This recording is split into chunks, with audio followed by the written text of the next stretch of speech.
Okay, so ladies and gentleman, let's start. तो कल के लेक्चर में, कल की क्लास में हमने प्रैक्टिकली देखा कि स्विचेस किस तरह स्विचेस बनाते हैं मैक एड्रेस टेबल। तो हमने कहा कि जब भी कोई फ्रेम बनता है तो उस फ्रेम में भेजने वाला डेस्टिनेशन का मैक और सोर्स का यानी अपना मैक डाल के देता है। तो जब ये फ्रेम पहुंचता है स्विच के पास जी।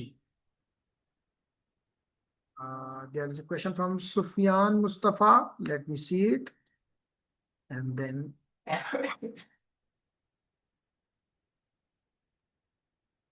सर,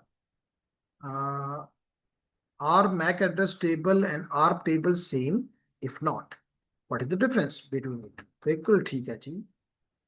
तो पहले मैं इस सवाल का जवाब देता हूं कि क्या मैक एड्रेस टेबल और आर्प टेबल सेम है या नहीं है। ठीक, तो चेक कर लेते हैं। इसके लिए मैं इस सवाल को जवाब देने के लिए मैं जल्दी से इसको पैकेट ट्रेसेस स्टार्ट कर देता हूं।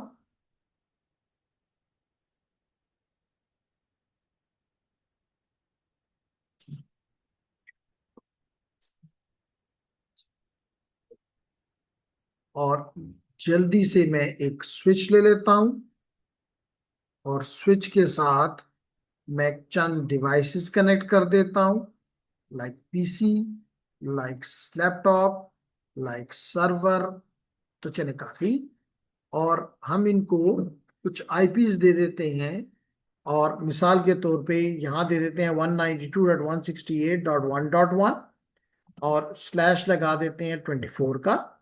इसी तरह हम इस मशीन को दे देंगे 192.168.1.2/24 एंड इसको थर्ड वाले को दे देते हैं 192.168.1.3/24।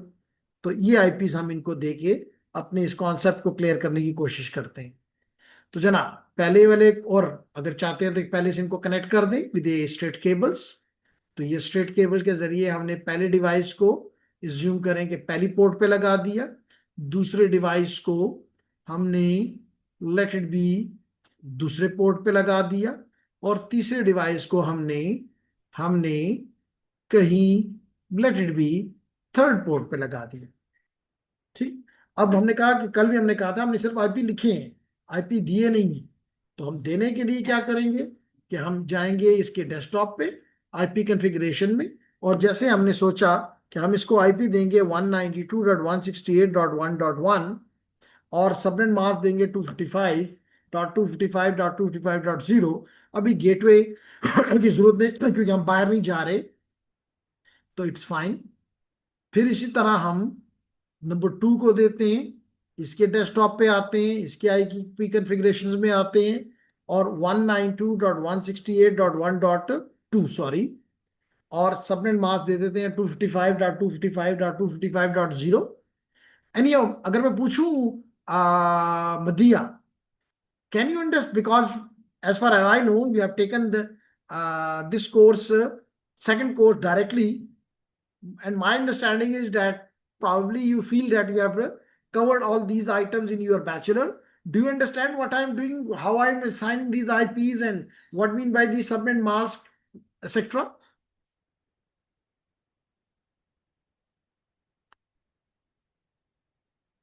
तो जितनी देर में हमें मदिया जवाब देती है, हम सर्वर को भी आईपी दे देते हैं। तो हम इसके डेस्कटॉप पे भी जाके आईपी कॉन्फ़िगरेशन में जाके इसको आईपी असाइन कर देते हैं 192.168.1.3, और सबनेट मास्क दे दिया 255.255.255.0। ठीक हो गया। अब हम क्या करते हैं कि इस स्विच पे जाके चेक करते हैं, सीएलआई पे गए तो देखिए जूजू हम कनेक्ट करते गए तो हमें हमारे कंसोल पे मैसेजेस आना शुरू हो गए कि आपका 0/1 चेंज स्टेट टू आप, 0/2 चेंज स्टेट टू आप, 0/3 चेंज स्टेट टू आप। तो दैट इज गुड, हमें नजर आना शुरू हो गया। अब हम यहाँ पे एक दफा इनेबल करके और देते हैं show show MAC address table, MAC address table. और ये मैक एड्रेस टेबल बता रहा है कि इसको दो के बारे में पता है कि मेरी पोर्ट नंबर 2 पे और पोर्ट नंबर 3 पे, यानी कि अगर आप थोड़ी सी तवज्जो दें, जिसका भी क्वेश्चन है कि that is basically a mapping between the port and the MAC address. इसका मतलब ये बता रहा है कि 71738 जिसका मैक एड्रेस है, तो ये पूरा मैक एड्रेस है, मैं सिर्फ फोर लास्ट रिकॉल करता हूं ताकि कम टाइम लगे। इसका मतलब ये वाले डिवाइस इस पोर्ट पे कनेक्टेड है और ये 5300 इस पोर्ट पे कनेक्टेड है। चेक कर लेते हैं ताकि गलती ना हो, हमसे झूठ ना बोला गया हो। तो जेंटलमैन, हमने ये देख लेते हैं, ये 2 है, 2 और 3 का उसने कहा था, सॉरी हमने वहां पे लिखा नहीं, चले कोई बात नहीं, दोबारा देख लेते हैं। तो जनाब मैं अपने पास नोट कर लेता हूं कि मेरी 0/2 पोर्ट के पे है 5300 और मेरी पोर्ट नंबर 3 पे 7138 है। तो हम आगे बढ़ते हैं। अब हम इस डिवाइस पे आके चेक करते हैं कि 2 पे जो डिवाइस है इसका मैक एड्रेस वाकई 5300 है। आ रहा है नजर? और अगर इस तरह नहीं देखना चाहते तो फिर आप ये भी कर सकते हैं, कमांड प्रॉम्प्ट पे जाएं और यहां लिख दें ipconfig/all। तो ये आपको नजर आ गया कि कहते हैं जी इस डिवाइस का, यानी पीसी लैपटॉप 0 का मैक एड्रेस 5300 है। ठीक है।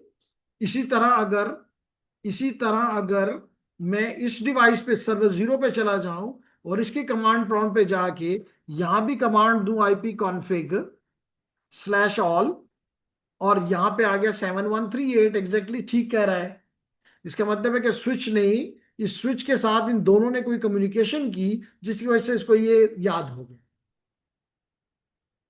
तो इसका मतलब है कि अगर मैं जवाब दूं, ये क्वेश्चन था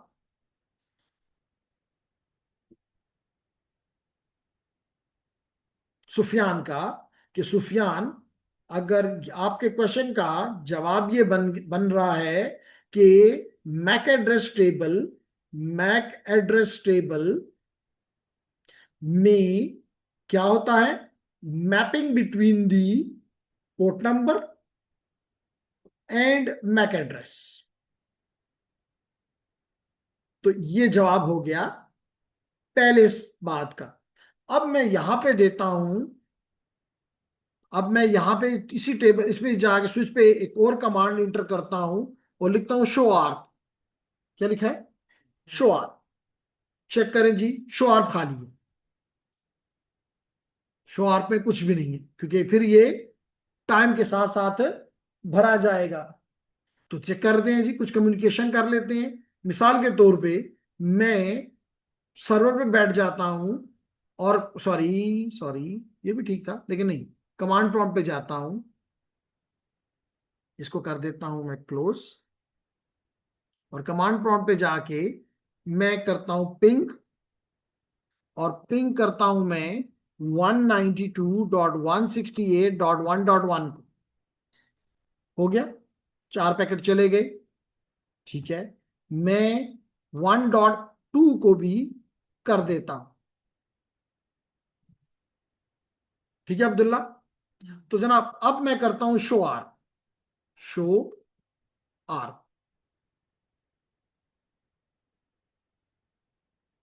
सॉरी सॉरी, मैं इस वक्त उसमें अगर इधर देखना है तो इधर दिखा देता हूं। ARP-A, क्या कमांड दी मैंने? ARP-A, देखिए यहां पे आया है कि ये बता रहा है कि IP 1.1 का मैक एड्रेस ये है और 1.2 का वही 5300। तो अब मैं किस डिवाइस पे हूँ? सर्वर, मेरा आईपी तो 1-3 है, लेकिन मुझे 1.1 और 1.2 का मैक एड्रेस भी मालूम हो गया। इसका मतलब है कि शायान के सवाल का जवाब में ये आता है कि आपका जो आर्क टेबल है उसमें मैपिंग, अगेन टेबल है, टेबल में आपको पता है रोज एंड कॉलम्स होते हैं, तो that is between the IP address and the MAC address, that is mapping between these two। इसका मतलब है कि और ये तो मैंने आपको डिवाइस पे बताया, मैं आपको स्विच पे भी बताऊंगा। उसका स्विच पे खाली आ रहा था, तो अब मैं इसको यही कमांड रिपीट करता हूं, शो आर। आर क्यों नहीं भर रहा? एनीहाउ मैं यहां से पिंग करता हूं 192.168.1.1 को।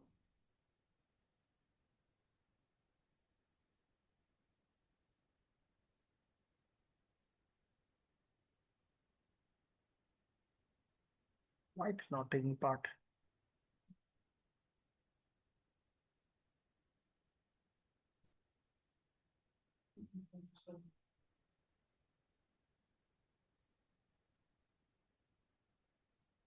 वन डॉट वन इस तक करते हैं, इसको भी आईपी दे देते हैं, तो जरूरी नहीं है। 1.2 ही आएगा। अच्छा, इसका अपना आईपी नहीं है, इसको आप खुद भी आईपी दे देते हैं जी, ये भी सीख लें, अच्छी बात है। तो अब मैं देता हूं इसको कॉन्फ़िगर टर्मिनल, और मैं इसकी इंटरफेस इंटरफेस वीलैन पे चला जाता हूं, वीलैन 1। क्यों बताऊंगा।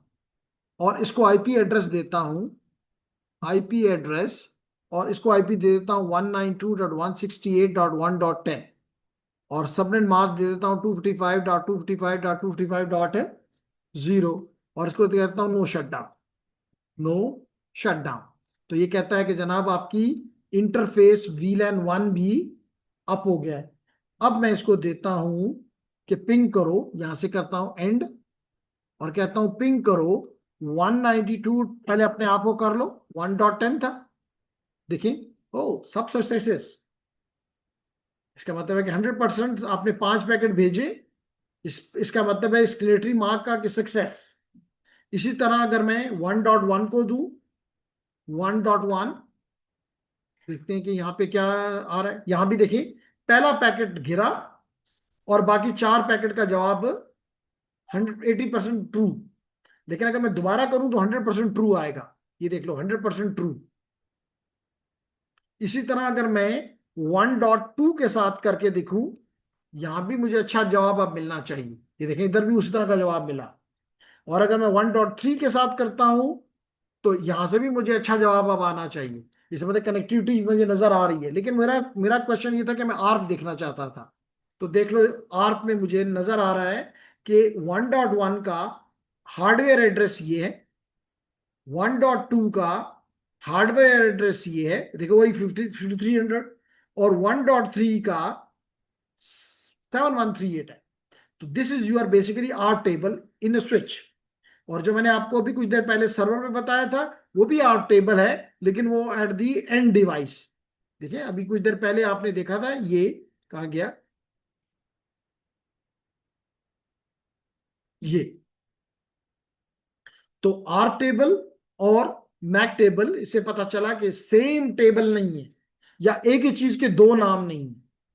अब शायान के सवाल को अगर मैं आगे बढ़ा दूं, तो क्वेश्चन मेरा ये, मेरा अपनी आपसे पूछने को दिल चाहता है, लेकिन अगर मैं पहले अपने स्टूडेंट को कहूं कि जनाब तलहा, आफ्ताब, असद, मधिया, कोई इस पे कोई क्वेश्चन आपका बनता है?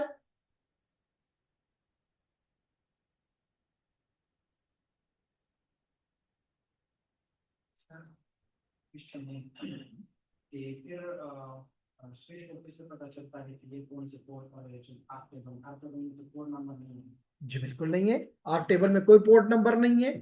आर टेबल में सिर्फ ये है कि अगर आईपी एड्रेस और मैक टेबल का आपस में रिलेशन, जबकि मैक एड्रेस टेबल में पोर्ट का और मैक एड्रेस का। तो एक सवाल आ गया, मैं उसको भी देख लेता हूं, हो सकता है इसी के रिलेटेड हो।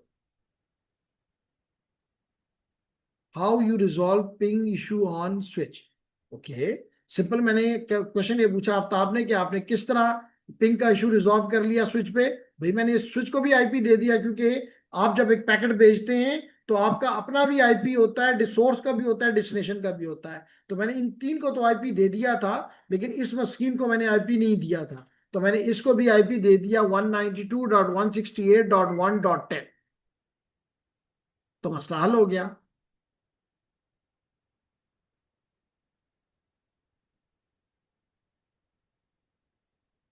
जी। जी शायान, सवाल समझ आया कि नहीं आया? कि मुझे आज के स्टूडेंट सवाल जवाब क्यों नहीं करते? मैंने तलहा से कहा, मैंने आफ्ताब से कहा, मैंने असद से कहा, मैंने मदिया से कहा, जो मुझे स्क्रीन पे दिखाई दे रहे हैं, मैंने चारों का नाम दिया, सब खामोश। क्या मुश्किल है? तो फिर भी बात करें, और अगर समझ आ रही है तो फिर भी बात करें। कुछ तो आपका आपका आउटपुट मुझे नजर आना चाहिए ना। तो दो जवाब यहां से आ रहे हैं। सर इजी है ये तो। Good. All clear. Good. Clear. Okay. Yes fine, no question, clear है सर। Okay nice. अब मैं आता हूं आपके सवाल की तरफ कि वदूत ने पूछा कि इन दोनों टेबल्स का मकसद क्या है। मकसद हमें समझ आए तो मैं क्लियर हो जाएगा। तो जनाब, ये टेबल, मैक टेबल आपका, मैक टेबल आपका इस्तेमाल होता है फॉरवर्डिंग के लिए, जैसे कि हमने कल पढ़ा। तो फॉरवर्डिंग के लिए आपको क्या चाहिए होता है कि आपके पास एक फ्रेम आता है जिसमें डेस्टिनेशन का मैक लिखा होता है, यही है ना। तो आप इस मैक को जाके यहां ढूंढते हो, और उसके अगेंस्ट आपको पता चलता है कि कौन सी पोर्ट पे ये डिवाइस कनेक्टेड है। तो मिसाल के तौर पे इसकी फास्ट इथरनेट 0/1 पे एक पैकेट, एक फ्रेम आया, तो इसने इस मैक टेबल में जाके देखा कि भाई किस पोर्ट के साथ ये वाला डिवाइस कनेक्टेड है। पता चला कि ये पोर्ट नंबर 3 पे है, तो इसने पोर्ट नंबर 3 पे ये डिवाइस ये निकाल दी। तो इस purpose, that the purpose of the MAC address table. लेकिन क्या आर टेबल का कभी यही मकसद है? The answer is no. इसका काम यह है कि जब भी आपने पैकेट अपना फ्रेम बनाना होता है, तो आपको कुछ इंफॉर्मेशन लेयर 2 की चाहिए होती है और कुछ इंफॉर्मेशन लेयर 3 की चाहिए होती है। ठीक। तो अगर हम पूछें आ, आपसे, लेयर 2 की कौन सी इंफॉर्मेशन आप एक्सपेक्ट करते हो जो कि एक फ्रेम में जरूरी है?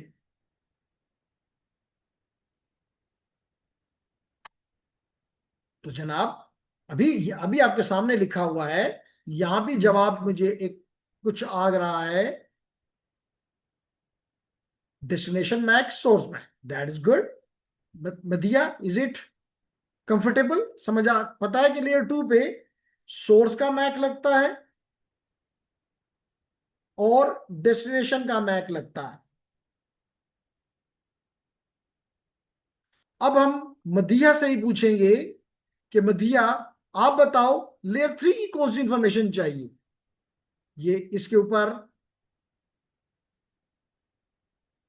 सोर्स मैक ठीक है, मैक एड्रेस ठीक है, मैक ठीक है, साजिद हुसैन। लेकिन मदिया से पूछ रहा हूं कि लेयर 3 की कौन सी इंफॉर्मेशन चाहिए। जल्दी से बताया करो मदिया, थोड़ी सी। आप तो आर्टिफिशियल इंटेलिजेंस की गुरु हैं, तो आर्टिफिशियल इंटेलिजेंस वाले तो इंटेलिजेंस के ऊपर आर्टिफिशियल भी रखते हैं, तो उनको तो चाहिए कि सवाल आने से पहले जवाब दिया हो। आर्टिफिशियल इंटेलिजेंस से मालूम करें अगला कौन सा क्वेश्चन है। That's great. चलो जल्दी से जवाब दो ताकि मैं आगे बढ़ सकूं।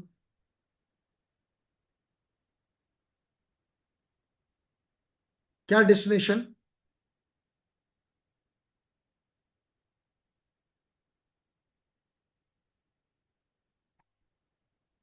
जी। शायान, क्या क्या ख्याल है? क्या जवाब देगा? असद शकूर क्या जवाब देगा? साजिद हुसैन क्या जवाब देगा? तो जवाब आया आईपी। इसका मतलब है कि इसका मतलब है कि सोर्स का आईपी, मैं कलर चेंज कर देता हूं, सोर्स का आईपी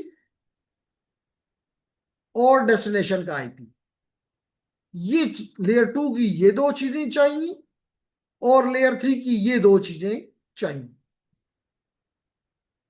अब आपके सवाल का जवाब कि जब मैं अपना लेयर 2 बनाऊंगा तो सबसे पहली बात, क्या मुझे अपना आईपी पता है? मुझे अपना आईपी तो पता है ना। जैसे मुझे अपना नाम पता है, तो मुझे अपना आईपी पता है। और अगर नहीं पता तो ये देख लो कि पता है कि नहीं पता। ये मिसाल के तौर पे मैं इस पीसी पे चला जाता हूं, कमांड लाइन पे चला जाता हूं और यहां देता हूं आईपी कॉन्फ़िग। आईपी, आप मुझे यहां से ये बताएंगे आईपी कॉन्फ़िग स्लैश ऑल से कि मुझे अपना आईपी पता है कि मेरा आईपी क्या है, 1.1। मुझे अपना मैक भी पता है कि मेरा मैक क्या है, ये 7228। इसका मतलब है कि मुझे, आप मेरी इस बात से एग्री कर रहे हैं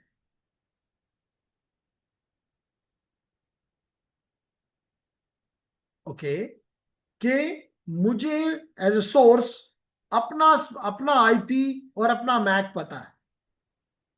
तो इसका मतलब मैं इन पे जिनको मुझे पता है, मैं उनके ऊपर रेड लाइन या कोई लाइन, कोई बॉक्स बना देता हूं कि ये मुझे पता है, ये मुझे पता है। अगर आपका डिसएग्रीमेंट है तो मेरे साथ करें डिसएग्रीमेंट। ठीक है जी, यहां तक क्लियर है? मुझे इन दोनों में से कौन सा मालूम है और कौन सा मालूम नहीं है। तो मुझे डेस्टिनेशन का आईपी पता है। वो दो तरह से, या तो मुझे आईपी पता है, और अगर आईपी नहीं पता तो ये मैं मुझे उसका नेम पता होगा, यानी कि यूआरएल पता होगा। जैसे www.netacad.com, www.cisco.com, www.gmail.com। तो मुझे यूआरएल पता है, और यूआरएल अगर मैं डीएनएस को दे दूं तो वो मुझे इस आईपी प्रोवाइड कर देता है। जैसे मिसाल के तौर पे यहां पे देख लें कि अगर मैं यहां पे, अगर मैं, एक क्वेश्चन प्रॉब्ली है, आईपी नोन है, मैक अननोन, बिल्कुल ठीक है, इसलिए मैंने मैक पर नहीं लगाया कोई निशान।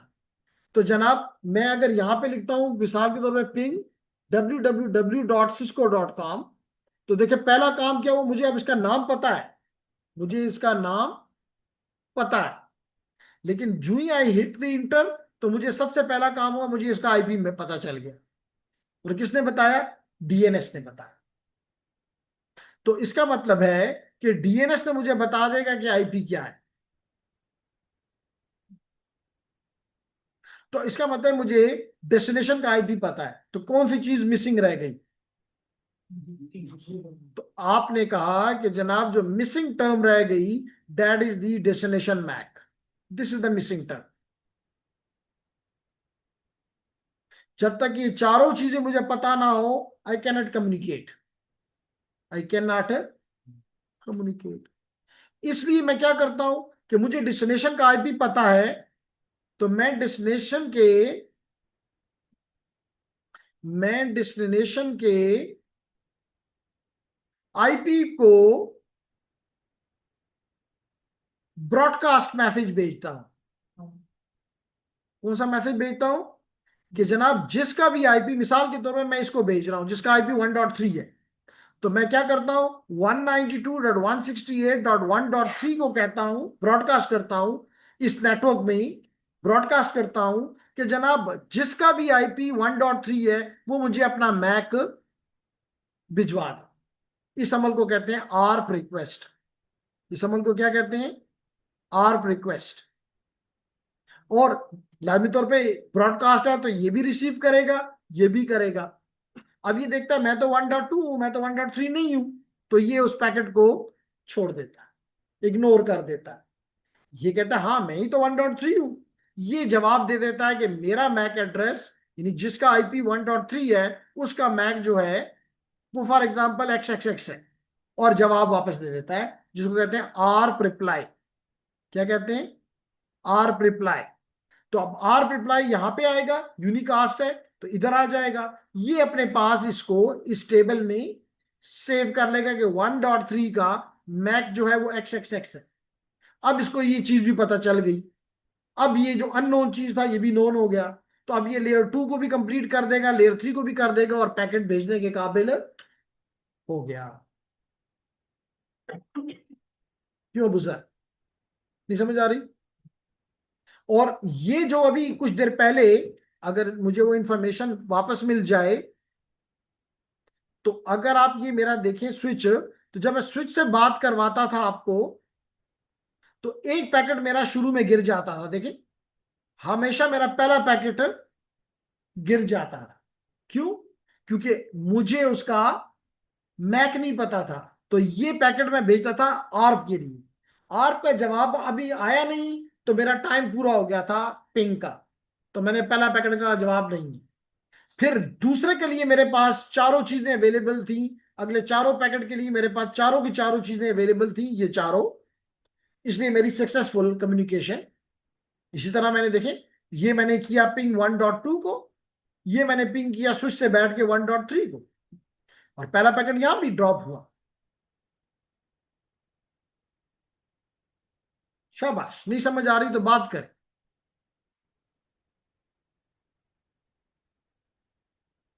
जी, गुड। तो इससे बात ये समझ में आई, इससे बात ये समझ में आई हमें कि आर टेबल और मैक टेबल मुख्तलिफ पर्पज के लिए है। ये वाला टेबल जो कि मैक एड्रेस टेबल है, that is for forwarding, that is for forwarding. जबकि मैक एड्रेस टेबल किस लिए? ताकि मैं अपना लेयर 2 के और लेयर 3 का हेडर कंप्लीट कर सकूं। जब तक ये कंप्लीट नहीं होगा मैं भेज नहीं सकता। तो ये हेडर को कंप्लीट करने के लिए लेयर 2 और लेयर 3 का, स्पेशली लेयर 2 का, we use the ARP table. और क्योंकि लेयर 2 की ये चीज मिसिंग थी, तो लेयर 2 का हेडर कंप्लीट करने के लिए आर्क टेबल इज रिक्वायर्ड, और MAC address table is use by the switch for forwarding. अब सवाल करें जी, ऑनलाइन वालों, बात करो। नहीं समझ आई तो क्वेश्चन करो।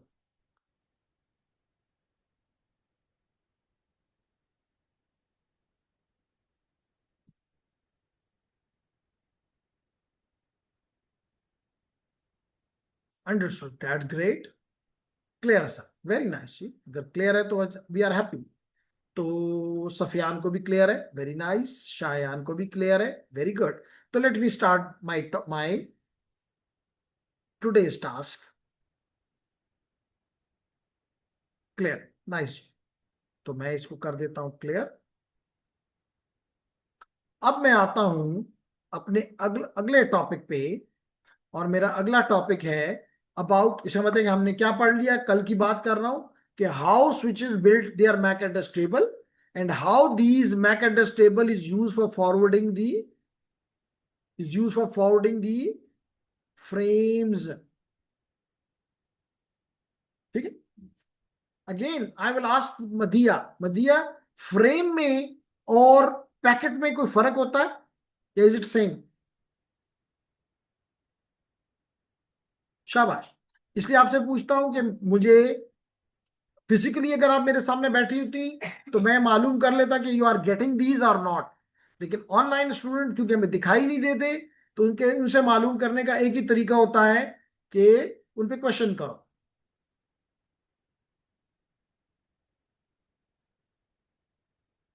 I think different. So can you show me something? What's the difference? If you feel they are different, what's the difference between the two?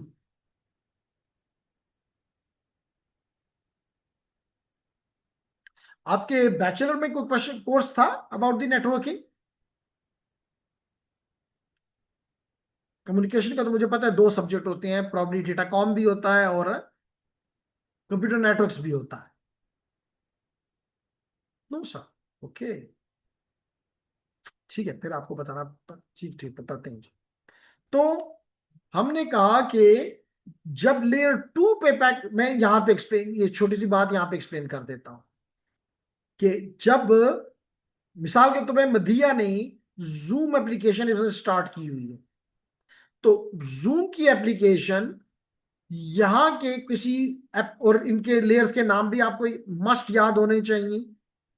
This is layer number 1, this is layer number 2, this is layer number 3, this is layer number 4, and this is layer number 5। Layer number 1, the name is physical layer, the data link layer, the network layer, the transport layer, and the application layer,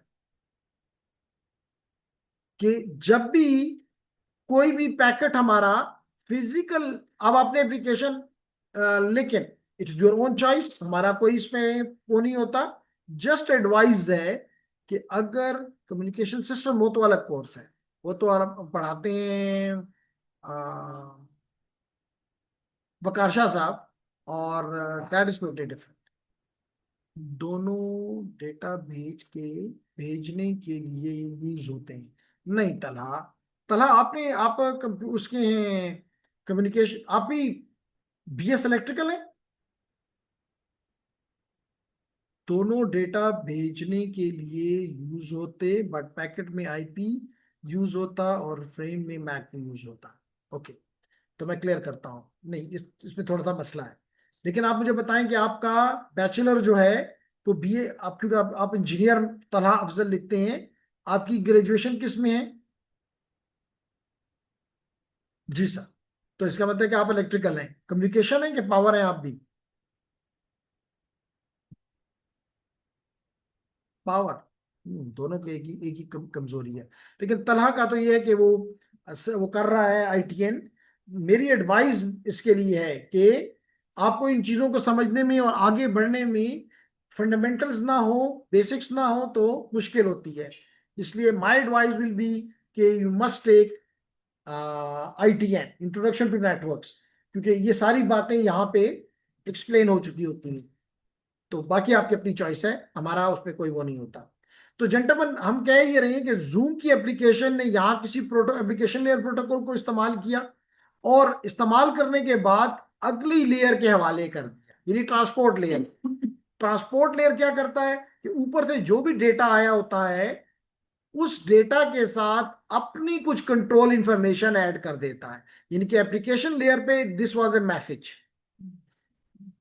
MSG message, लेकिन अब transport layer पे वही message red colour में आ गया, लेकिन we will not call it a message now, because इसके साथ ही कुछ कंट्रोल इंफॉर्मेशन ऐड हो गई है जिसको हम कहते हैं हेडर। और अब ये हेडर और ये मैसेज मिलके क्या कहलाते हैं? ये कहलाते हैं, for time being I will call them the segment, I will call it the segment. फिर ये सारी के सारा आइटम जब इसके साथ कंट्रोल इंफॉर्मेशन इन हेडर लग जाता है, it is given to the next layer, और नेक्स्ट लेयर के बाद सारी चीज आ जाती है जिसमें मैसेज भी शामिल है और कंट्रोल इंफॉर्मेशन भी शामिल है। लेकिन ये लेयर इसके साथ अपना हेडर ऐड कर देती है। अब आप इसको सेगमेंट नहीं कहेंगे, आप इसको आईपी पैकेट या आईपी डेटाग्राम कहेंगे। फिर ये सारा कुछ अपना हेडर लगा के अगली लेयर को हवाले कर देता है। तो अगली लेयर पे ये कंप्लीट इंफॉर्मेशन आ गई, जिसमें दो हेडर्स हैं, सी वाला और एच वाला, और मैसेज भी है। लेकिन ये लेयर, डेटा लिंक लेयर, इसके साथ ऐड कर देती है अपना हेडर भी और अपना ट्रेलर भी, और इसको आप कहा जाता है फ्रेम। और इस फ्रेम में जिसमें हेडर भी है, इसको हेडर 1 कह लेता हूं, इसको हेडर 2 कह लेता हूं, इसको हेडर 3 कह लेता हूं। तो अब इसका मतलब इसमें हेडर 2 भी है, इसमें हेडर 1 भी है, मैसेज भी है। हेडर 1 भी है, हेडर 2 भी है। ये सारा का सारा अब बिट्स हैं, और इन बिट्स को हम कन्वर्ट करते हैं सिग्नल में, और ये सिग्नल फिर हम भेज देते हैं मीडिया।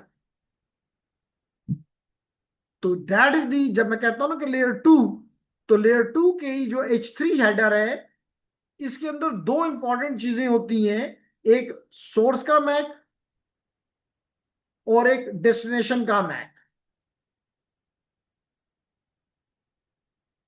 जबकि लेयर 3 का जो H2 हेडर है, इसमें दो इंपॉर्टेंट चीजें जो होती हैं वो होता है IP of the source and IP of the destination.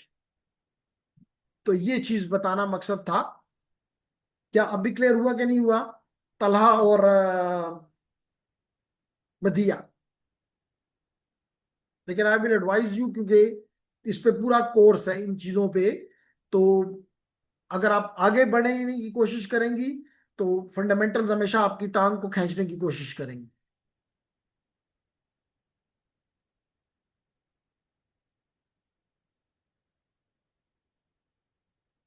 ठीक है जी, कुछ क्लियर हो गया तो हम कोशिश करते जाएंगे, क्लियर करते जाएंगे, कोई मसला नहीं।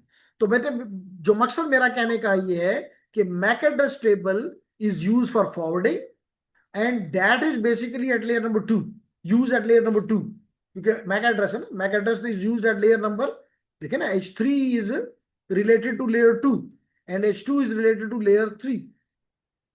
तो ये सारी चीजें हमने कल की क्लास को हमने आगे थोड़ी सी बात उस पर फर्दर कर ली।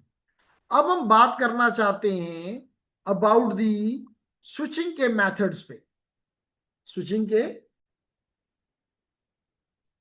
तो अब हम देखना चाहते हैं कि अब आपको इतना क्लियर हो गया कि स्विच फॉरवर्डिंग का मतलब क्या है।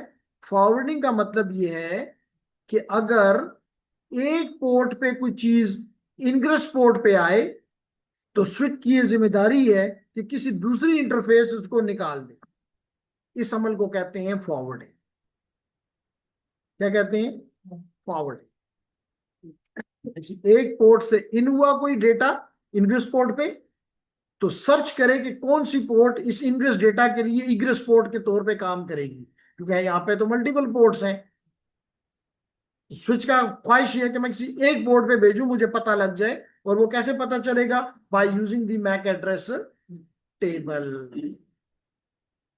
अब हमारे पास फॉरवर्डिंग के कितने तरीके हैं? तो हम शुरू में देखना चाहेंगे कि दो तरीके हैं, और फिर हम देखेंगे क्या इसके अंदर भी फर्दर वो पॉसिबल है डिवीजन। लेकिन इनिशियली हम कहते हैं कि जी पहला तरीका फॉरवर्डिंग का क्या है, वो है store and forward. Store and forward नाम से ही बड़ा आसान है, और कहता है कि this is the preferred switching method. Cisco के स्विचेस में प्रेफर्ड मेथड है, लेकिन स्लो है। क्यों स्लो है, अभी एक्सप्लेन करता हूं। तो जैसे कि अभी मैंने कुछ देर पहले भी ये एक्सप्लेन किया कि जब आप लेयर 2 पे आते हो, लेयर 2 पे, तो आपके हेडर भी लगता है,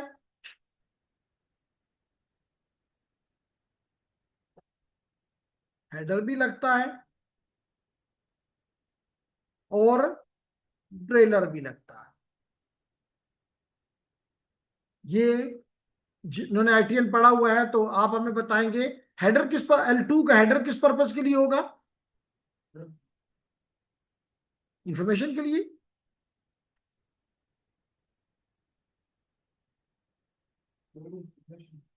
जी, किस लिए होगा वदूद? सोर्स और डेस्टिनेशन, यानी कि मैक एड्रेस के लिए, यानी फॉरवर्डिंग के लिए इस्तेमाल होगा। Header is use for forwarding. और अगर मैं पूछूं कि ट्रेलर का क्या काम होगा? Error detection, error detection. तो मेरे पास 3 मैसेजेस आए हुए हैं, लेट मी सी दैट।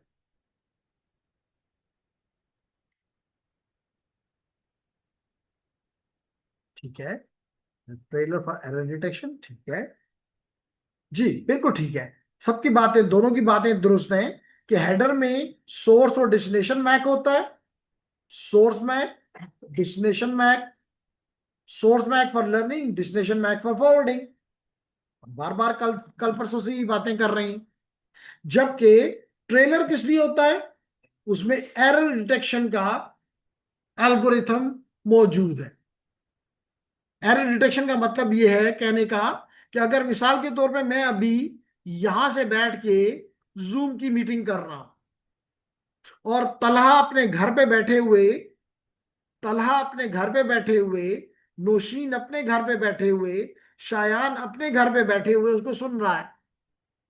तो सिस्टम क्या करता है, कैसे ये काम होता है कि मैं यहां से कोई बिट्स भेजता हूं, मिसाल के तौर पे 101011, तो अगर ये सही यहां पे पहुंच जाए 101011, तो तलहा के यहाँ सिस्टम इसको रिसीव कर लेता है और प्रोसेस कर लेता है। वो देखता है कि ये इसमें कोई तब्दीली नहीं आई, तब्दीली को एरर कहते हैं। लेकिन अगर मिसाल के तौर पे यहां पे ये पहुंचे 101001, तो क्या अब ये और ये सेम है? नो। तो इस नौशीन को घर पे बैठे पता चल जाएगा कि ये वो डेटा नहीं है जो कि मुझे एहसान ने भेजा। तो ये कैसे पता चलेगा नौशीन को? By using this error detection algorithm. इसी तरह मिसाल तो शायान को मिलता है 101010। तो द ओनली डिफरेंस इज कि ओरिजिनल में यहां 1 है और यहां पे 0 हो गया, बाकी तो ठीक है। लेकिन शायान का पीसी ये फाइंड करेगा कि ये वो चीज नहीं है जो एहसान ने भेजी है। और जब ये मालूम कर लेगा, इसका मतलब है कि इस केस में हमारा एरर फ्री कम्युनिकेशन हुआ, और इन दो केसेस में एरर्ड कम्युनिकेशन हुई। और ये एरर किसने फाइंड किया? इस टेलर में पड़े हुए एरर डिटेक्शन कोड ने, जिसको हम कहते हैं CRC, साइक्लिक रिडंडेंसी चेक। कुछ बात समझ आई? ओके। तो इसका मतलब यह है कि स्टोर एंड हमारे पास, जैसे मैंने बताया कि दरमियान में डेटा। जी, एक क्वेश्चन आ गया है।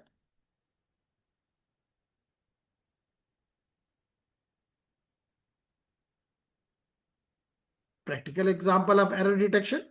जी बिल्कुल, अभी ये मैंने ही दे देता हूं कि एरर डिटेक्शन की एग्जांपल दे दो। ठीक है जी। तो मुझे स्पेस चाहिए, तो मैं यहां स्पेस ले लेता हूं। होता ये यूं है जेंटलमैन कि आपका होता है डेटा, और data means something 10101101 something like this. इससे तो हमें कोई शक नहीं है कि हमारा डेटा है कुछ इस तरह के बिट्स है। अब क्या हो रहा है कि ये बिट्स मैं एक नोन एल्गोरिथम के हवाले कर देता हूं, नोन एल्गोरिथम के हवाले कर देता हूं। अब वो एल्गोरिथम इस केस में तो CRC है, साइक्लिक रिडंडेंसी चेक। लेकिन आसानी के लिए मैं कह देता हूं, चलो जी ये पैरिटी चेक है।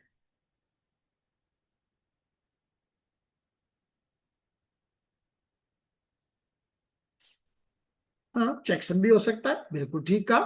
पैरिटी चेक भी हो सकता है, चेकसम भी हो सकता है। तो कोई एक algorithm, but once decided can't be changed. तो इसलिए हम कहते हैं कि भाई हमारे केस में सिर्फ CRC, लेकिन ये बाकी वाले भी दुरुस्त हैं, उसमें कोई गलती नहीं। तो जनाब, ये एल्गोरिथम करता क्या है? ये एल्गोरिथम ये करता है कि डेटा को हरगिज तब्दील नहीं करता। ये डेटा को हरगिज तब्दील नहीं करता, यानी कि डेटा उसी तरह जैसा था यहां से यहां पे आ गया।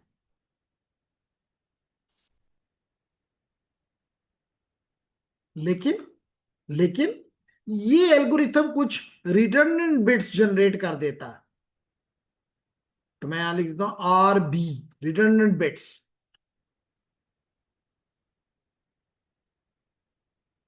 मिसाल के तौर पे मिसाल देता हूं, लेकिन अभी पहले ये क्लियर कर दूं। अब क्या करते हैं हम कि हमारा ट्रांसमीटर इन दोनों को, यानी कि डेटा को भी और रिटर्न बिट्स को भी भेज देता है टुवर्ड दी, यानी ट्रांसमीटर भेज देता है टुवर्ड दी रिसीवर, यानी destination. Receiver means destination, transmitter means source. जब ये पहुंचता है अपने रिसीवर पे, डेस्टिनेशन पे, तो रिसीवर क्या करता है? वो यहां से डेटा को उठाता है। उसको दोनों मिले, डेटा भी मिला और रिटर्न बिट्स भी मिल गए। वो इस डेटा को लेकर वही एल्गोरिथम जो यहां लगा था, इसलिए मैं इसको ग्रीन में ही दोबारा बनाता हूं ताकि आपको पता चले। Same algorithm which was used here in our example, it is CRC. तो इसी एल्गोरिथम को देता है। लाजमी तौर पे इस एल्गोरिथम की खसूसियत यह है कि ये डेटा तो उसी तरह रहने देगा, लेकिन साथ ये रिटर्नेंट बिट जनरेट करता है।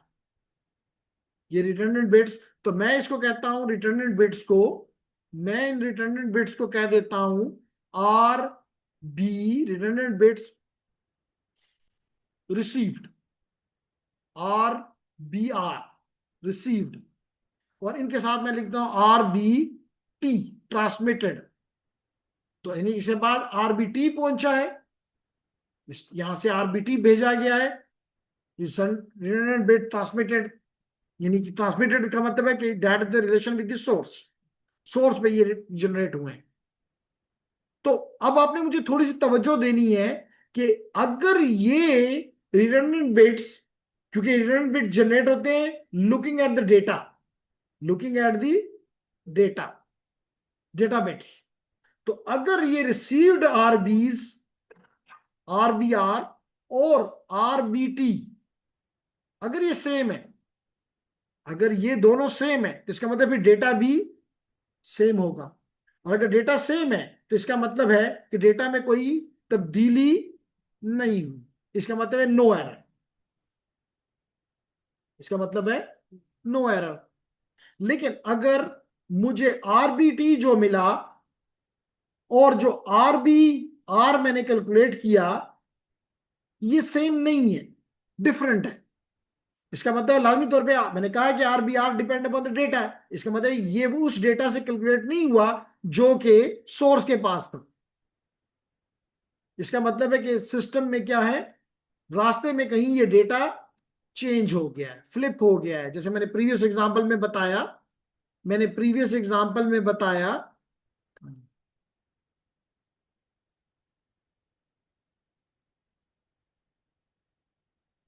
यहां पे कि देखिए, भेजने वाले ने 101011 भेजा, लेकिन यहां पे तलत को तो 101011 मिला, लेकिन नौशीन को और शायान को, एक को 101001 मिला और एक को 10111010 मिला।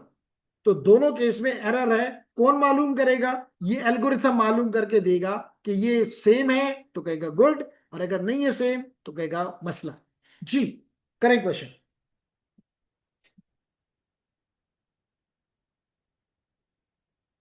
Is it fine?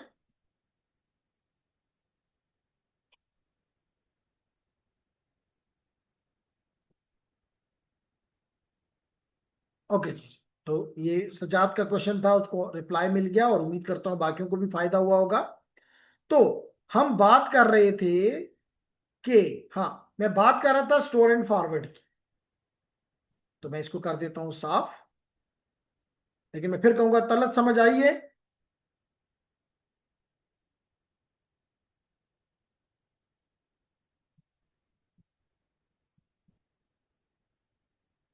Okay ji.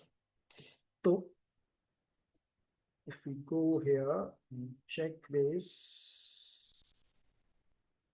Yes, sir. Why create redundant bits with data? Okay, that is the why question. And क्या मधिया आपका भी सवाल है, या और अगर सवाल नहीं है तो इस सवाल का जवाब दे देंगी? क्योंकि सवाल अगर नहीं है आपका कोई, इसका मतलब इट क्लियर टू यू, तो फिर तो आप इसका जवाब दे सकती हैं।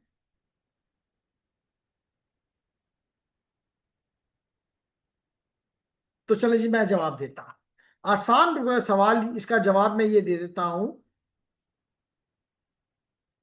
सॉरी, आसान जवाब मैं ये दे देता हूं कि मिसाल के तौर पे ज्यूम करते हैं कि डेटा में कुछ लाजमी तौर नंबर्स हैं, तो मैं कहता हूं वो नंबर है, पहले 2 है, फिर 4 आ गया, फिर -2 -1 आ गया, फिर 7 आ गया। चलिए, तो एल्गोरिथम अगर हम ज्यूम कर लें कि ये करता है कि इन सारे नंबरों को ऐड कर देता है, एल्गोरिथम क्या करता है, इन सारे नंबर्स को ऐड कर देता है। तो what will be the result? 2 + 4 6, 6 - 1 5, 5 + 7 12। तो इसका मतलब देखें, असल डेटा तो ये है 2 4 -1 7, लेकिन एक साथ अलग डेटा बन गया, जो रिडंडेंट कह रहा हूं मैं, वो है 12। तो मैंने साथ ये 12 लिख दी। अब अगर ये दोनों चीजें मैं ट्रांसमिट कर दूं, ये दोनों चीजें मैं ट्रांसमिट कर दूं डेस्टिनेशन की तरफ, तो अगर उसको यही चीज मिलती है 2 4 -1 एंड 7, तो ये डेटा हो गया। वो इस डेटा को फिर उसके साथ यही एल्गोरिथम, यानी एल्गोरिथम ऐड का इस्तेमाल करता है, और ऐड करके उसको जवाब मिलता है 2 + 4 6, 6 - 1 5, 5 + 7 12। तो इसका मतलब है कि जैसे मैंने प्रीवियस एग्जांपल में कहा कि रिटर्न बिट रिसीव्ड जो कैलकुलेट हुई वो 12 है, और जो यहां से ट्रांसमिट हुई आर बी ट्रांसमिट वो भी 12 है, वो भी 12 है। तो क्योंकि दोनों आरबीटी जो इसको रिसीव हुए, आरबीटी जो इसको रिसीव हुए और आरबीआर दोनों सेम है, इसका मतलब है डेटा में कोई तब्दीली नहीं है। लेकिन भाई रास्ते में मे बी 1000 किलोमीटर चलने के बाद चीज पहुंची है, एक्सपेक्टेड चांस ये भी है कि हो सकता है कि यहाँ पे कोई एक बिट 7 से चेंज होकर एज्यूम करते हैं कि 8 हो गया, यानी कुछ तब्दीली आ गई है। तो अब क्या सम करेंगे तो क्या एल्गोरिथम करेगा? 2 + 4 6, 6 - 1 5, 5 + 8 13।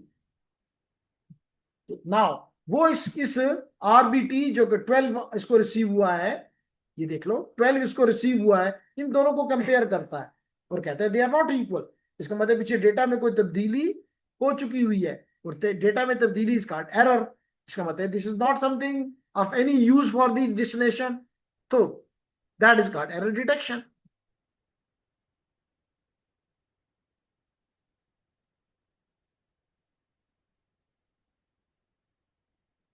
Okay nice.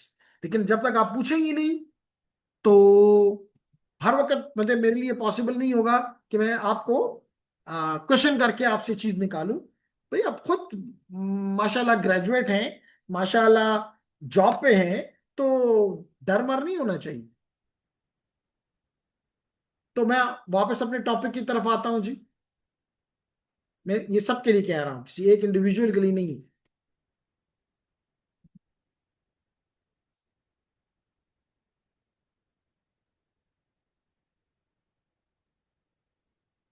ओके जी, तो अब हम बात कर रहे हैं स्टोर एंड फॉरवर्ड की। स्टोर एंड फॉरवर्ड में ये होता है कि अगर ये मेरा स्विच है, जिसको आप, मैं आपको कई दफा कल की क्लास में भी आपको स्विच दिखाया है, उम्मीद करता हूं कि उसमें कोई मसला नहीं होगा। तो लेडीज एंड जेंटलमैन, इस स्विच को जब एक फ्रेम मिला, मिसाल के तौर पे पीसी वन से, तो उसमें क्या है, इस फ्रेम में अभी आपने देखा कि उसमें डेटा होगा, उसमें हेडर होगा, और उसमें ट्रेलर होगा, उसमें ट्रेलर होगा। तो हाउ इट वर्क्स, कि जब ये इसकी पोर्ट पे आया, इसने जब तक कि सारा का सारा इसके पास स्टोर ना हो जाए, ये उसको आगे फॉरवर्ड नहीं करता। क्यों नहीं करता? रीजन है भाई, रीजन ये है कि पहले तो हेडर आएगा, हेडर इसने रिसीव कर लिया, हेडर से इसको ये तो पता चल गया, क्योंकि मैंने बताया कि हेडर के अंदर डेस्टिनेशन का एड्रेस है, डेस्टिनेशन मैक है। तो इसको देख के ये अपने मैक एड्रेस टेबल को यूज करके, मैक एड्रेस टेबल को यूज करके ये मालूम कर सकता है स्विच कि किस among different ports which port should be used. तो let it be, this is port number 5, this is port number 5, ये तो पता चल गया। लेकिन हो सकता है कि ये फ्रेम तो खराब हुआ हो रास्ते में, ये फ्रेम रास्ते में करप्ट हो गया हुआ हो, इसलिए जरूरी है कि ये हेडर भी फाइंड पहले रिसीव करे, उसके बाद डेटा भी रिसीव करे, जो कि हो सकता है 12,000 बिट्स हो। हेडर तो शॉर्ट है, ट्रेलर भी शॉर्ट है, लेकिन डेटा बड़ा है, तो पूरा हेडर भी रिसीव करेगा पहले, फिर उसके बाद पूरा हेडर ये भी रिसीव करेगा, फिर उसके बाद ट्रेलर भी रिसीव करे, और फिर ट्रेलर रिसीव करने के बाद वो उसके ऊपर वो एल्गोरिथम जो अभी मैंने एक्सप्लेन किया, वो एल्गोरिथम इस्तेमाल करके मालूम करे कि कहीं कोई खराबी तो नहीं हो गई। अगर खराबी हो गई तो उसको गिरा दे, बिकॉज इट इज गार्बेज ना। लेकिन अगर ठीक है तो फिर उसको इस नंबर 5 पोर्ट के ऊपर, जो कि उसको हेडर से पता चला था, उसके ऊपर भेज दे। तो this method is called store and forward method. This method is called store and forward.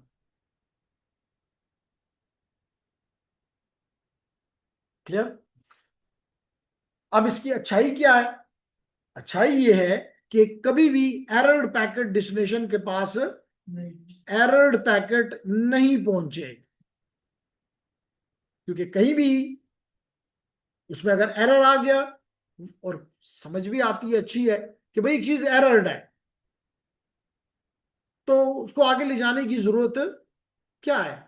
वो तो गार्बेज बन चुका है, वो ए से बी बन चुका है, वो बी से सी बन चुका है, वो कुछ और बन चुका है। तो इसलिए गुड पॉइंट ये है कि एरर्ड कम्युनिकेशन नहीं होगी।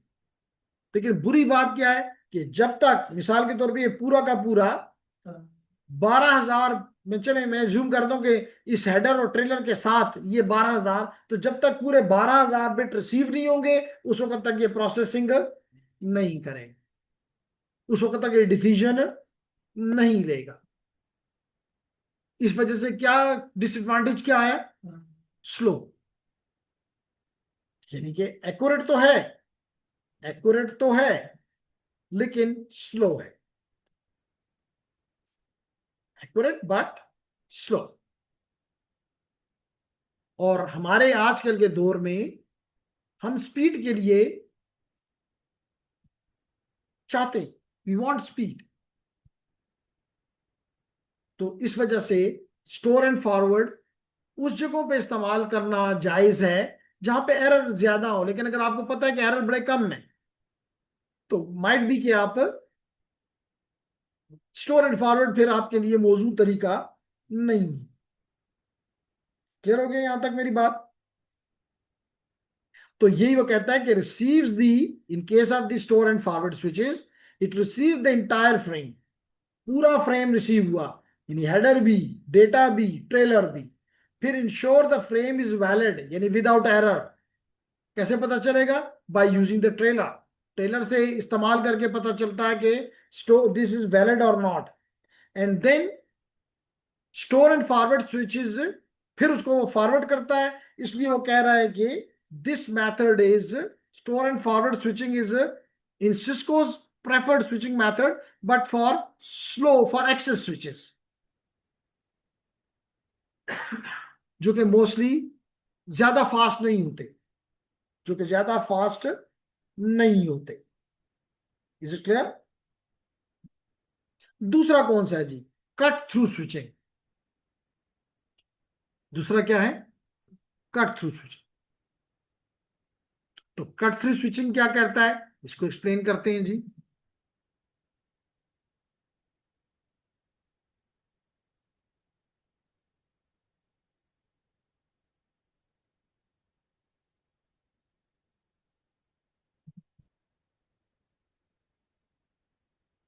जी, तो हमने कहा कि अगेन ये हमारा स्विच है। अब ये स्विच स्टोर एंड फॉरवर्ड नहीं करता, बल्कि ये कट थ्रू के ऊपर फंक्शन करता है। तो कैसे करें? क्योंकि हमने देखा कि स्टोर एंड फॉरवर्ड में एक ही खामी हमें नजर आई कि ये क्या है? स्टोर। अब कट थ्रू में जो ही ये फ्रेम पहुंचा सोर्स PC1 से, तो सबसे पहले हेडर, और हेडर में सबसे पहले जो चीज पहुंचती है वो डेस्टिनेशन मैक। और अगर मैं पूछ लूं अगेन तलहा और मदिया से कि बताएं डेस्टिनेशन मैक का क्या, एड्रेस का कितना लेंथ होगा, what is the length, how many bits are in the destination MAC? शाबाश। सवाल आए तब भी जल्दी, जवाब ना आए तब भी जल्दी, ताकि हम मुफ्त में टाइम जाया ना करें।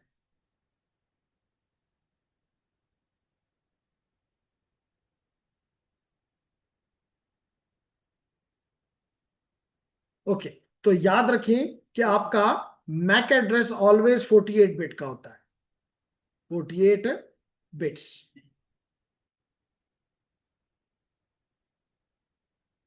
जी ठीक है, असद ने भी जवाब दे दिया, मधिया ने भी दे दिया 48 बिट्स।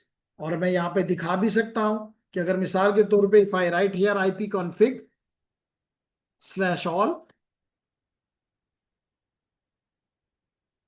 /all, तो ये देख लें कि मैक एड्रेस, चलिए इसी को ब्लूटूथ को देख लेते हैं। How many characters are these? 12। 2 4 6 8 10 12 and these are hexadecimal. तो each hexadecimal is represented like 3, like 0, like 2, like 9, like C, like D. Each is represented by 4 bits. So these are 12 characters. Multiply by 4 bits, it gives you 48 bits. ठीक है मसूद? तो इसलिए मैं इसको clear कर,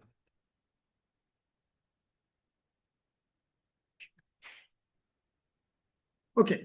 तो store and forward में के बजाय कट थ्रू में क्या है कि अब इसके बाद और चीजें भी आनी है, सोर्स का मैक भी आना है, इसके बाद डेटा भी आना है, फिर इसके बाद ट्रेलर भी आना है। But I don't care, I only look at the destination Mac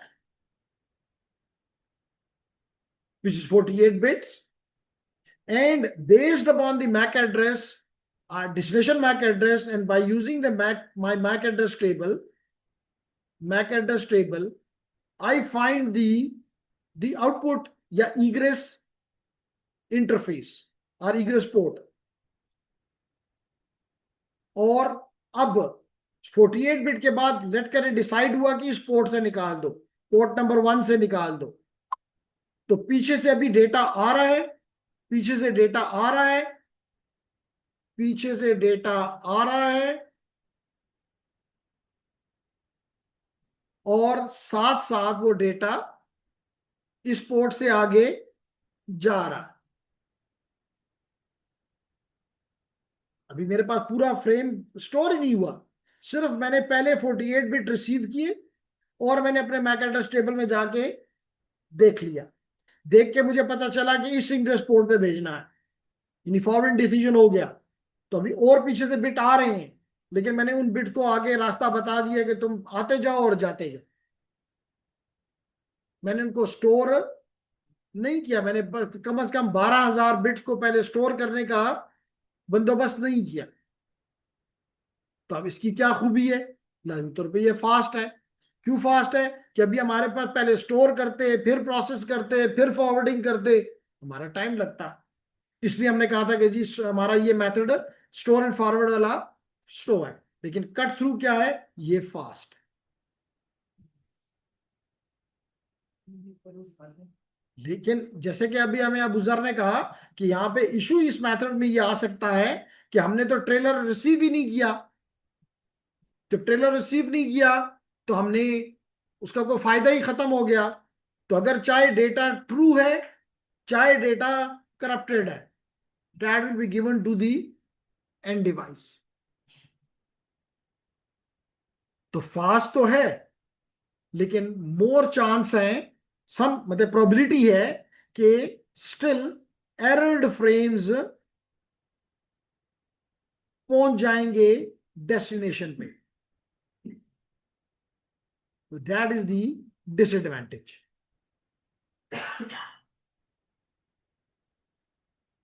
ji, any question? Talha, Asad, Madiya, Marwa, Mohammad Nisar, Sajid Hussain, Sufiyan, Mustafa. मेरी बात समझ आइए?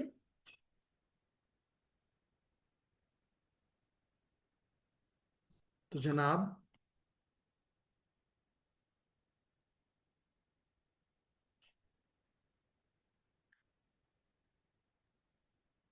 तो क्वेश्चन ये पूछा सुफियान ने कि एरर करेक्शन कैसे करें, फिर कैसे इट इज क्लियर? क्लियर है सर?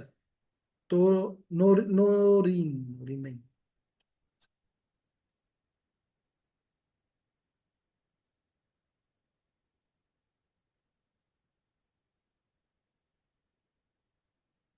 चलिए शायान, आप ही आइडिया दें कि सुफियान ने कहा फिर एरर डिटेक्शन नहीं होगा। सर एरर करेक्शन कैसे करें फिर?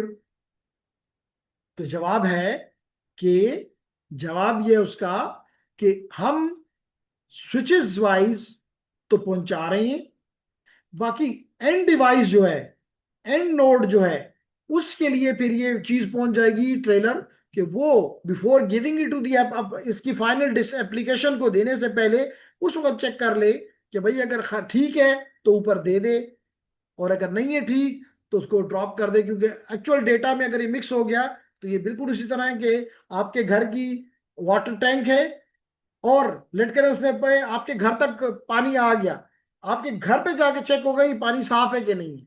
अगर साफ है तो टैंक को दे दो, साफ नहीं है तो अपने घर पे ड्रॉप कर दो उसको, गिरा दो उसको, क्योंकि टैंक को गंदा पानी किसी सूरत नहीं देना। ठीक हो गया?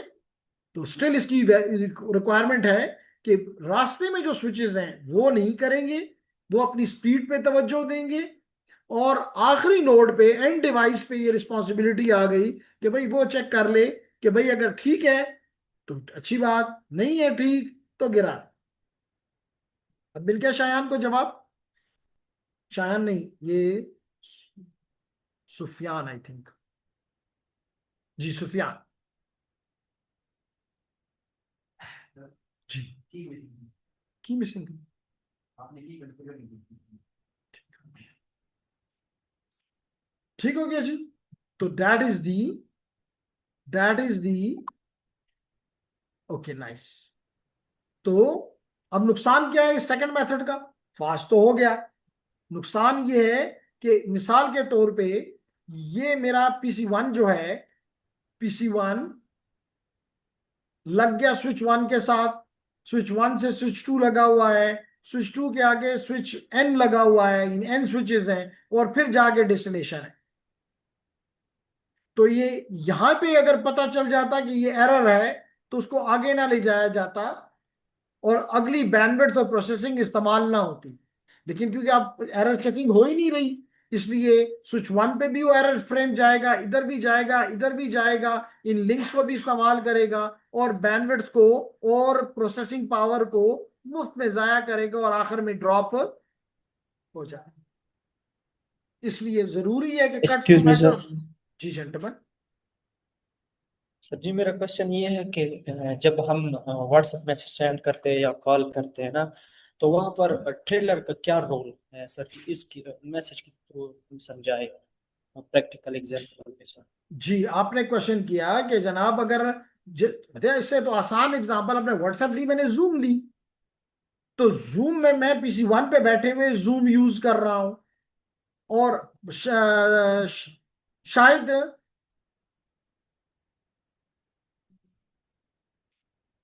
साजिद साजिद जो है वो अपने घर पे बैठे हुए यूज कर रहा है, शाहिद अपने घर पे बैठ के यूज कर रहा है। तो अगर कोई भी, मिसाल के तौर पे यहां से मैंने बताया कि मैं 1011 जनरेट कर रहा हूं और मैं जूम एप्लीकेशन के हवाले कर रहा हूं, अगर शाहिद को भी 1011 मिल रहा है तो हैप्पी, नो एरर। लेकिन अगर शायद उसको मिल रहा है 1001 मिल रहा है, तो इसका मतलब है कि अब ये वो चीज नहीं है जो मैंने भेजी है।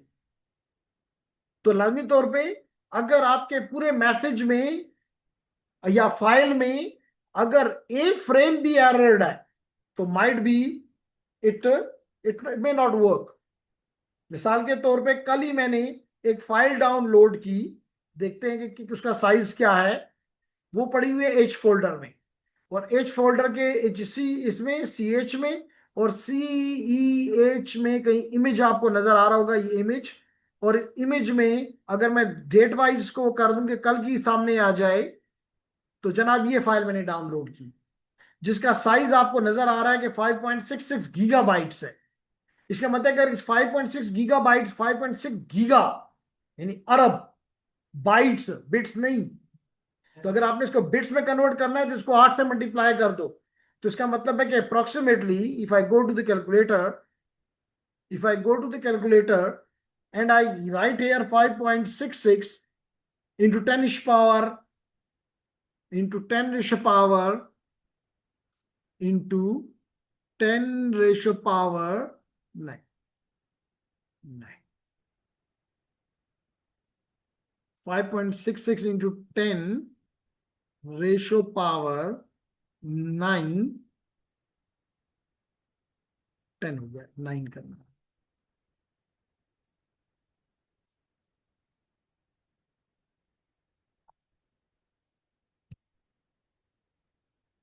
टेन एक्स वाई 9 कर देता हूं, चले जी आसान। तो इतने बाइट्स हैं, बाइट्स है। अगर इसको मैं 8 से जरब दे दूं तो इतने बिट्स। अगर इन देखें कितने हैं, 3 6 9 एंड इसका मतलब 45 बिलियन बिट्स हैं। अगर इसमें एक बिट भी एरर है तो ये सारी की सारी फाइल बेकार है। इसको डाउनलोड करने में हो सकता है कि एक दिन लगाओ, थोड़ा तो नहीं ना, 5 गीग है, 5.6 गीग है। तो इसलिए जरूरी है कि ऐसी एप्लीकेशन जो एरर बर्दाश्त नहीं करती, जैसे एफटीपी, जैसे ये इमेज फाइल है, ये एक ऑपरेटिंग सिस्टम का इमेज है।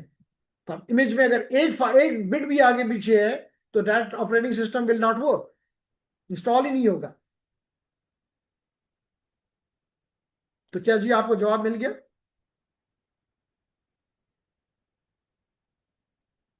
ओके नाइस, आगे बढ़ते हैं फिर। हाँ, अगर इसके मुकाबले में वॉइस है या वीडियो है, उसमें अगर कुछ बिट्स आगे पीछे हो जाएं तो आप वो पूरा फ्रेम भी गिरा दें तो कोई फर्क नहीं पड़ता। क्योंकि ज्यादा से ज्यादा क्या होगा, अगर एक वीडियो है तो ग्लिच आ जाएगा, हमें फील भी नहीं होगा। तो वॉइस है तो थोड़ा सा ऊपर नीचे हो जाएगी, हमें फील भी नहीं होगा।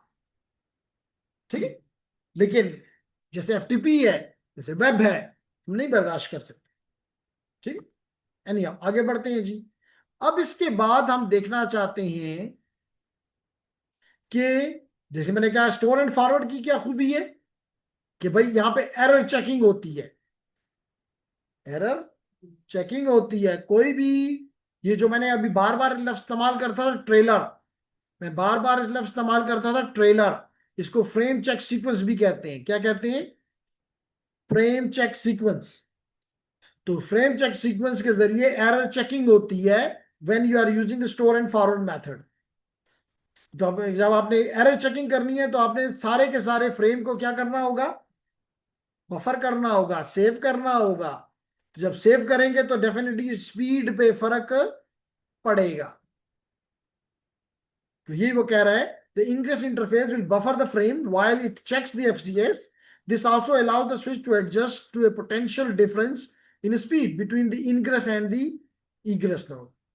इसका एक और भी जो फायदा है वो ये कि अगर मिसाल के तौर पे आपकी जो इनग्रेस पोर्ट है जिसपे डेटा आ रहा है ये 1 गीगाबिट पर सेकंड की है, और जिस पोर्ट से जा रहा है लेट करें वो फास्ट इथरनेट है, वो 100 मेगाबिट पर सेकंड का है। तो क्योंकि अब आपने बफर कर लिया है, बफर करके मिसाल में बड़े पाइप से आपके घर में पानी आया है, आगे आप छोटे पाइप आपके आपने स्टोर कर लिया है, तो कोई फर्क नहीं पड़ेगा। लेकिन स्टोर एंड फॉरवर्ड में क्या था, स्टोर अभी सॉरी जो हमने कट थ्रू किया कि अगर यहां से हमें 1 गीग आ रहा है और आगे 1 गीग नहीं जा रहा, 10 गुना स्लो है, तो फिर मसला होगा। हाँ, ज्यादा हो तो फर्क नहीं पड़ेगा, कम हो तो अब आगे उतने बिट नहीं जा रहे तो लाजमी तो फिर चीज गिरेगी, क्योंकि बफर तो नहीं होने का सहूलत मौजूद नहीं है। ठीक हो गया। फिर हमने कहा कि जी कट थ्रू में हमने कहा कि क्या है, कट थ्रू में forward the frame immediately, immediate mean fast, only after determining the MAC address. फिर इससे क्या होता है, free method, fragment free method will check the destination, यानी कि चेकिंग अब कहां होगी, जैसे मैंने भी कुछ देर पहले कहा था कि checking will be done only at the final destination. ठीक है। अच्छा, एक और चीज भी बताता चलूं कट थ्रू में, चले पहले इसको क्लियर कर दूं फिर आगे जाता हूं। कट थ्रू में it is appropriate for switches, cut through कहां पे आपको काम देगा, जहां पे आप लेटेंसी बर्दाश्त नहीं कर सकते। It is appropriate for switches needing latency under 10 microsecond. 10 microsecond में निकालो, कहता है डज, लेकिन नुकसान क्या है, does not check the frame check sequence. तो अगर एरर है तो वो प्रोपेगेट करेंगे, वो जाएंगे आगे। ओके जी, तो कंटिन्यू कर रहे हैं। आफ्ताब, मदिया, मरवा, साजिद और सऊद और सफियान और तलहा। तो हमने कहा कि इस मेथड में लाजमी तौर पे एरर प्रोपेगेट करेगा, may lead to bandwidth issue, यानी बैंडविड्थ इस्तेमाल करके आगाज से लेके अंजाम तक चीज पहुंच गई और वो करप्टेड थी, तो बैंडविड्थ का बुरा इस्तेमाल। Can not support ports with differing speeds going from ingress to egress. मैंने कहा कि इसमें जरूरी है कि आपकी जो स्पीड का डिफरेंस ना हो, यानी कि अगर दोनों स्पीड सेम है तो बड़ा अच्छा होगा। अगर जाने वाले की स्पीड ज्यादा है तो फिर भी खैर है, कम इस्तेमाल हो जाएगा। लेकिन अगर जाने वाले की यानी कि इग्रेस पोर्ट की स्पीड कम है तो फिर मसला होगा इस कट थ्रू मेथड में। ठीक है, अब इस कट थ्रू में यानी कि दो कह लो कि अलग अलग स्ट्रीम्स हैं। स्टोर एंड फॉरवर्ड बिल्कुल एरर बर्दाश्त नहीं करता और स्लो है, और ये हो गया fast store and forward, store and forward. और कट थ्रू क्या कहता है, सीटी क्या कहता है, बिल्कुल कहता है एरर मैं नहीं देखता, no error checking, no, only fast. तो दरमियान में एक और मेथड आया जो यहां नहीं लिखा हुआ, that is called fragment free switching. Fragment free switching, ये मेथड ये कहता है, देखिए इसने डिसीजन किस पर लिया, फुल फ्रेम के ऊपर। इसने डिसीजन लिया, फुल फॉरवर्डिंग डिसीजन लिया आफ्टर फुल फ्रेम प्रोसेसिंग, यही है ना। इसने सिर्फ पहले 48 बिट्स यानी कि 6 बाइट्स पे फैसला कर दिया, 6 बाइट्स पे फैसला कर दिया। सिर्फ पहले 6 बाइट्स आए, डेस्टिनेशन मैक एड्रेस आया, इसने फैसला कर लिया कौन सी पोर्ट है, निकालो। पीछे से आता जाएगा, आगे जाता जाए, मैं इसको बारे में फर्दर सोचने के लिए, प्रोसेसिंग करने के लिए तैयार नहीं, मुझे फास्टनेस चाहिए। लेकिन ये फ्रेगमेंट फ्री स्विचिंग क्या है, that is an in solution in between the two, in between the store and forward and cut through. And what it से, ये कहता है कि पहले 64 बाइट्स रिसीव करो, पहले 64 बाइट्स रिसीव करो। अगर 64 बाइट्स प्रॉपरली रिसीव हो जाते हैं, यानी पूरा हेडर भी कंप्लीटली सॉल्व हो गया और कुछ डेटा के बिट्स भी आ गए, तो बेसिकली ये इसलिए किया गया, आल्दो इतना ज्यादा एफिशिएंट हमारे ये मॉडर्न मेथड्स में नहीं है, लेकिन इनिशियली ये था कि अगर आपका पहले 40 आपका जो मिनिमम साइज है किसी भी फ्रेम का वो 64 बाइट्स है, अगर वो आपको ठीक मिल जाते हैं तो इसका मतलब एक चीज ठीक है। और अगर ये उससे कम है तो इसका मतलब है उसको कहते हैं रंट फ्रेम, रंट, और ये हमेशा एरर्ड होता है। तो पहले 64 बिट रिसीव करके और फिर डिसीजन ले लो, तो फिर चांसेस ये हैं कि ये हार्डली हार्श है, बिल्कुल एरर नहीं देखता, ये कंप्लीटली एरर देखता है लेकिन बहुत स्लो है। तो ये इन बिटवीन एक सोल्यूशन है जो कि कहता है नहीं, रन, आप ये चेक कर लो कि रन फ्रेम नहीं है, 64 बाइट्स आ रहे हैं, तो इसका मतलब है कि एरर का चांस कम है, भेज दो।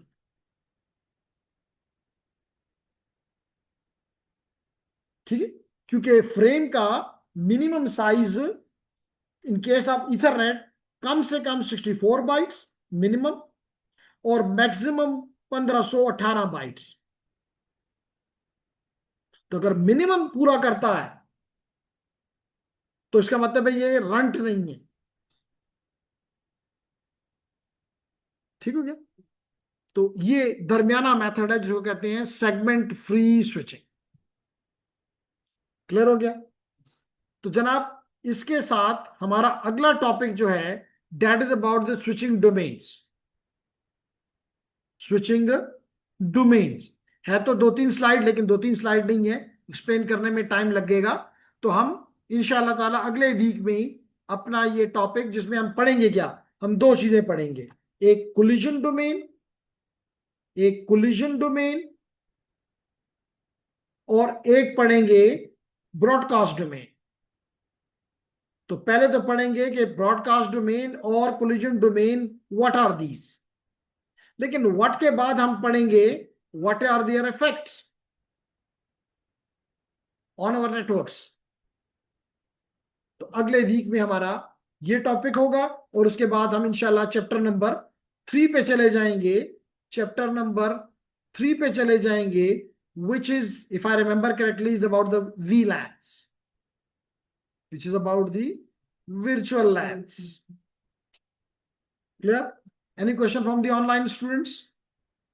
Marwa, Muhammad Nisar, Sajid Hussain. Any question?